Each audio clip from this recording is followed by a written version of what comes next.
Hi, it's Olivia, and I am back today for another book haul for the month of March. And let me tell you, there are so many books to cover to the point where, like, when I was carrying the stack of books, my arms are filling it a little bit, you know? So we're just gonna get right into it. So we're going to start with From Dust a Flame, which is a genre-bending contemporary Jewish fantasy novel by the Lambda Award-winning author Rebecca Podos. So this follows our main character Hannah, who has always been on the move with both her brother and her mother, but everything changes on her 17th birthday when she wakes up physically transformed. And her mother disappears at the worst time ever.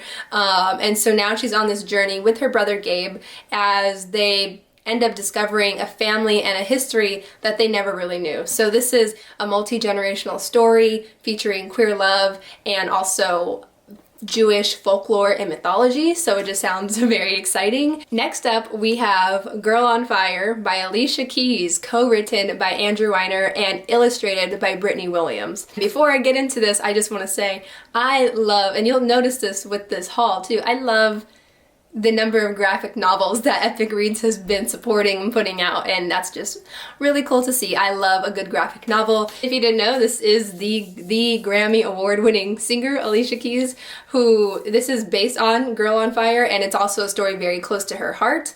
And I'll probably I'll show you some of the pages as I continue talking about it too. This story follows Lolo, whose brother is actually accosted by the police for a crime he didn't commit. He doesn't really realize how strong she actually is until she stops the assault with powers from her mind. While there's clearly superpowers and whatnot in this book, it also deals with themes of racial profiling, gang violence, and confronts these issues while also invoking the beauty and sense of community within her neighborhood. This will be perfect for fans of Paper Girls, The Hate U Give, and even superhero comics like Miss Marvel and Miles Morales. Next up, I have a book by an author you might know, you might have heard of them. I have Gallant by V.E. Schwab, and I have read a number of their books. I have read the first two books in the Shades of Magic series, The Archive, The Unbound, The Savage Song, and Vicious.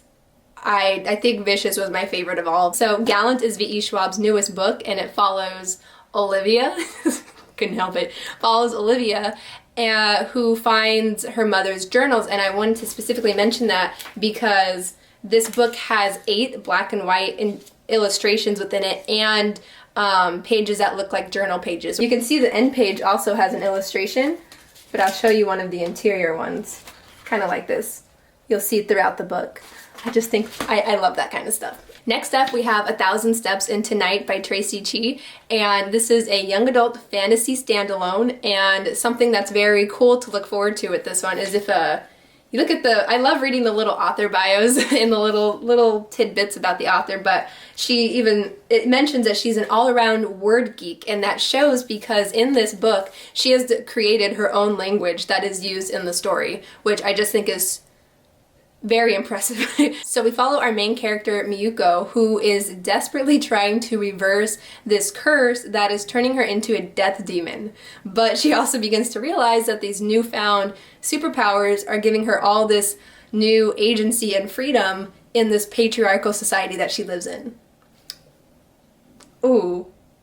Can we talk about a plot right there? Oh my goodness. And this, look at this little art on the back. This is just a whole video showing off the beauty of these books and the art and the illustrations, isn't it? That's probably going to be the theme for this whole video. Next, we have All That's Left in the World by Eric Brown, and this is like if What If It's Us were set after the apocalypse.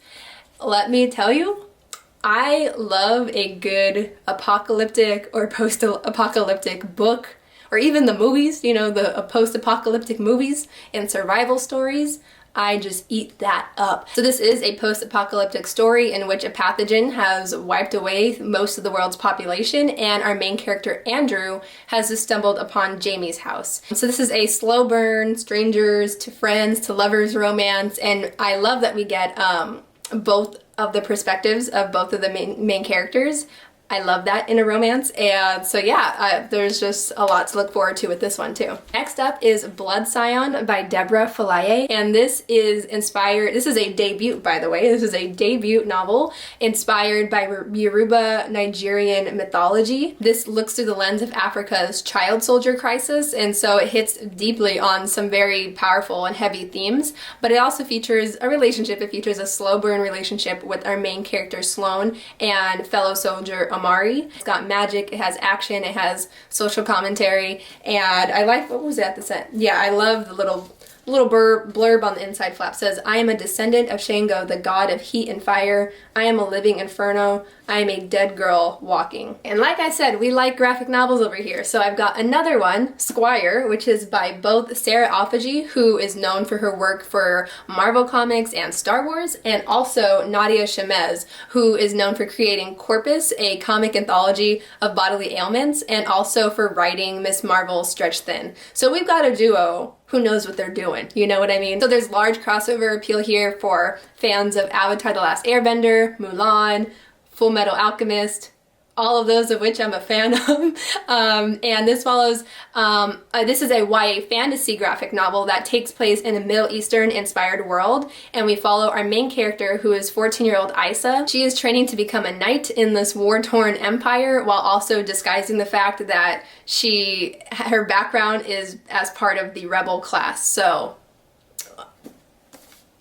next up, we have The Book of Living Secrets by Madeleine Roux, and I love this style cover with the kind of like intricate border. I don't know the proper name for it, but in the story we follow Adele and Connie, who have been magically transported into the world of their favorite book, except it is turned into a nightmare scenario in which there's sinister creatures and untrustworthy characters, and they've also been left far apart from each other, so they have to find their way back to each other and fight to escape out of this world. I love the concept of that. Like I said, Epic Reads just keeps it coming with the graphic novels, and this is actually a graphic memoir called Messy Roots, and it is a debut graphic memoir by author and illustrator Laura Gao. This is an equal parts funny, heartfelt, and insightful coming-of-age story following a queer Chinese-American immigrant from Wuhan, China, to a small town in Texas. So this touches on immigration, racism, sexuality, assimilation, in an accessible way as a graphic novel. And I love the blurb on the back by R.F. Kuang, who says that this book deserves to join the Chinese American canon right next to the book called American Born Chinese. And I just read that like less than 2 weeks ago, I think, and I thought it was a really, really good graphic novel. Again, we got another graphic novel, so definitely looking forward to this. Next up, we have Being Mary Bennet by J.C. Peterson, and if you couldn't tell from the vibes of the cover, this is a Pride and Prejudice inspired YA rom-com where we follow our main character Marnie, who has resolved to become the main character of her own story. This is perfect for fans of Jenny Han, Becky Albertalli, and of course Jane Austen, and it follows Marnie on her journey to love herself and to find her place in her large, loud, and lovable family. There's also a sweet romance in which there's a mute cute that happens at an animal shelter. There's also classic literary references galore, but it's told in a very fun, like a very lighthearted and relatable, accessible way. So next we have The Last Laugh by Mindy McGinnis, and this is a dark sequel to book one, which is The Initial Insult. And this is a duology, so this is the conclusion of this story. And because it's book two, I'm not going to tell you too much, but what I can say is that it comes after a very shocking ending with book one, and we follow our main character Tess, who still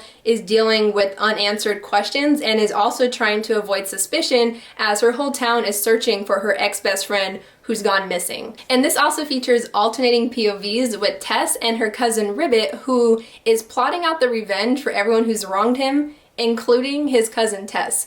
And on top of that, this book has a very shocking and explosive ending, so if you're just into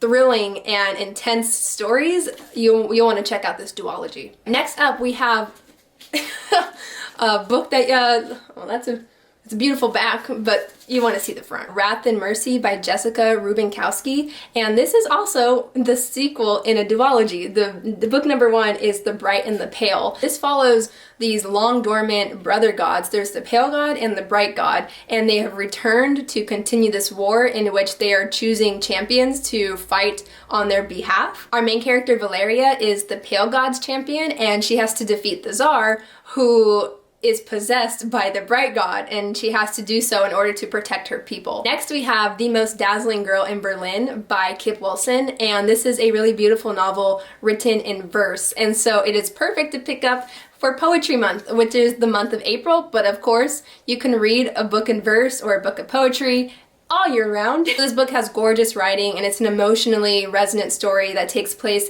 in 1932 Berlin. So this would actually also be really perfect for fans of Last Night at the Telegraph Club and fans of the author Ruta Sepetys. And last, but certainly not least, is Message Not Found by Dante Miedema. This is supposed to be perfect for fans of They Both Die at the End and other Adam Silvera novels.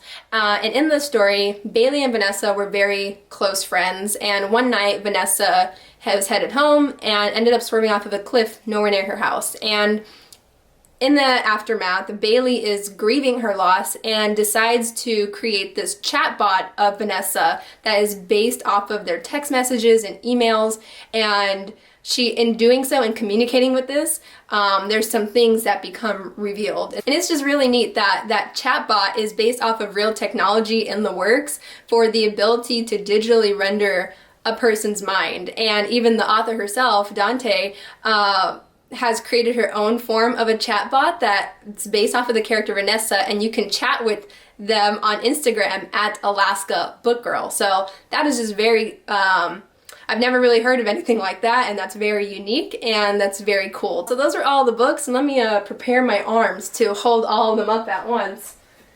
Oh, I don't know about this actually. I told you it was a lot of books, right? I think I said that at the beginning. I'm struggling. Oh, I don't know why I decided to try to hold it like this. Anyway, oh my goodness, there we go. There's all of them. Thank you for watching, and if you're interested in any of these, the links and information will be in the description below. Also, feel free to reach out to your library if you want to get your hands on them, and I will see you in another video. Bye.